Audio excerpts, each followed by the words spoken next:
আলহামদুলিল্লাহ। আজ সরকারি ছুটির দিনেও একনেকের একটি গোপন সভায় পে স্কেলের প্রথম ধাপেই ১১ থেকে ২০ গ্রেডের কর্মচারীদের জন্য ১০০% বেসিক কার্যকরের সিদ্ধান্ত, আর ১ থেকে ১০ গ্রেডের কর্মচারীদের জন্য পরের ধাপে অর্থাৎ পরবর্তী বাজেটে বরাদ্দ থাকবে।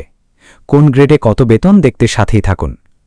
আসসালামু আলাইকুম দর্শক, বিস্তারিত আলোচনার পূর্বে অনুরোধ করব চ্যানেলটি সাবস্ক্রাইব করে ভিডিওতে লাইক দিয়ে সাথেই থাকুন। দেশের সরকারি চাকরিজীবীদের দীর্ঘদিনের প্রতীক্ষার অবসান ঘটিয়ে অবশেষে আজ ছুটির দিনেও শেরেবাংলা নগরের এনইসি সম্মেলন কক্ষে অনুষ্ঠিত জাতীয় অর্থনৈতিক পরিষদের নির্বাহী কমিটির একনেক সভায় নতুন পে স্কেলের প্রথম ধাপেই ১০০% বেসিক বা মূল বেতন বাস্তবায়নের চূড়ান্ত সিদ্ধান্ত অনুমোদিত হয়েছে। একনেক সভায় নতুন পে স্কেলের আনুষ্ঠানিক গেজেটে স্বাক্ষর করে প্রধানমন্ত্রী তারেক রহমান স্বাক্ষর পর্ব শেষ হওয়ার পরপরই অত্যন্ত আনুষ্ঠানিকভাবে গেজেটের কপিটি অর্থমন্ত্রী আমির খসরু মাহমুদ চৌধুরীর হাতে হস্তান্তর করেন। প্রধানমন্ত্রীর কাছ থেকে গেজেটের কপি গ্রহণের পর অর্থমন্ত্রী উপস্থিত সকল সাংবাদিকের উদ্দেশ্যে এই নতুন বেতন কাঠামোর নানা দিক তুলে ধরেন এবং অত্যন্ত দৃঢ়তার সঙ্গে ঘোষণা করেন যে এবারের জাতীয় বাজেট মূলত নতুন পে স্কেল বান্ধব বাজেট হিসাবেই প্রণয়ন করা হয়েছে। তিনি আরও স্পষ্ট করেন, এবারের বাজেটে নতুন পে স্কেল বাস্তবায়নের উদ্দেশ্যে যে বিশাল অঙ্কের ৯০ কোটি টাকা বরাদ্দ করা হয়েছে তার পুরো অংশই আগামী ১ জুলাই থেকে কার্যকর হতে যাওয়া পে স্কেল অনুমোদনের পেছনে সরাসরি ব্যয় হবে। মাননীয় প্রধানমন্ত্রী তারেক রহমানের সরাসরি ও কঠোর নির্দেশনার প্রেক্ষিতে এই প্রথম কোনো পে স্কেল বাস্তবায়নের প্রথম ধাপেই ১০০% অর্থাৎ ১০০% বেসিক কার্যকর করার সাহসী সিদ্ধান্ত নেওয়া হয়েছে, যা আগামী ১ জুলাই থেকেই সর্বস্তরে কার্যকর হতে যাচ্ছে। অর্থমন্ত্রী আমির খসরু মাহমুদ চৌধুরী এ সভায় নতুন বেতন তালিকায় গ্রেড ভিত্তিক বেতন বৃদ্ধির একটি সুনির্দিষ্ট ও বৈপ্লবিক হারের খতিয়ান তুলে ধরেন।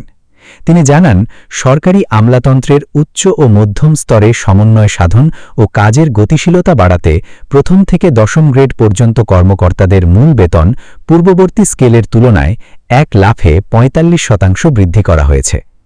উচ্চ গ্রেডের পাশাপাশি নতুন বেতন তালিকা অনুযায়ী ১১তম গ্রেড থেকে শুরু করে সর্বনিম্ন ২০তম গ্রেড পর্যন্ত কর্মচারীদের মূল বেতন এক অভূতপূর্ব ও অবিশ্বাস্য হারে বৃদ্ধি করে ১৯০% বাড়ানোর চূড়ান্ত অনুমোদন দেওয়া হয়েছে।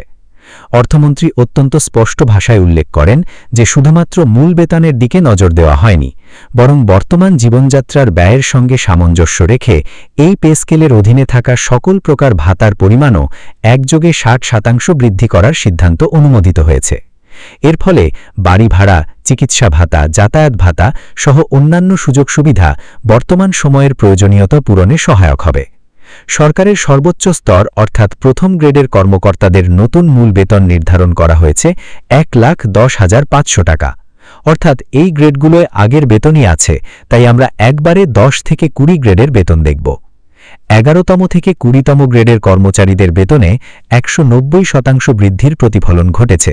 সে অনুযায়ী ১১তম গ্রেডের বেতন ৪০,১৫০ টাকা, ১২তম গ্রেডের বেতন ৩৫,৫৫০ টাকা, ১৩তম গ্রেডের বেতন ৩৩,৫৫০ টাকা, ১৪তম গ্রেডের বেতন ৩০,৬৫০ টাকা এবং ১৫তম গ্রেডের বেতন ২৭,৯৫০ টাকা, ১৬তম গ্রেডের বেতন ২৬,৭৫০ টাকা, ১৭তম গ্রেডের বেতন ২৫,৮৫০ টাকা, ১৮তম গ্রেডের বেতন ২৪,৪৫০ টাকা, ১৯তম গ্রেডের বেতন ২৩,৫৫০ টাকা এবং সর্বশেষ ২০তম গ্রেডের বেতন ২২,২৫০ টাকা, যা আগামী ৩০ জুন আনুষ্ঠানিকভাবে গেজেট প্রকাশের মাধ্যমে এই বেতন তালিকা চূড়ান্ত আইনি রূপ লাভ করবে এবং ১ জুলাই থেকে সর্বস্তরের কর্মচারীরা এই নতুন কাঠামো অনুযায়ী সুবিধা পাবেন।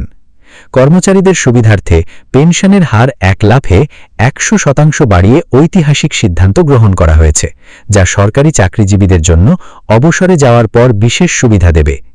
এই বৈঠকে শুধু মূল বেতনই নয়, বিভিন্ন ভাতা বৃদ্ধির বিষয়েও আলোচনা হয়েছে।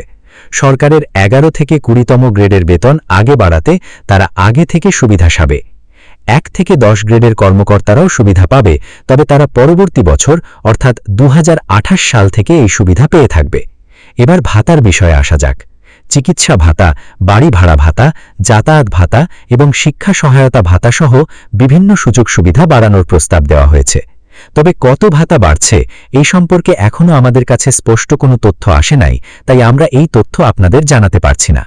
তো দর্শক, নবম পে স্কেলের সকল নিউজ সবার আগে পেতে চ্যানেলটি সাবস্ক্রাইব করে রাখুন।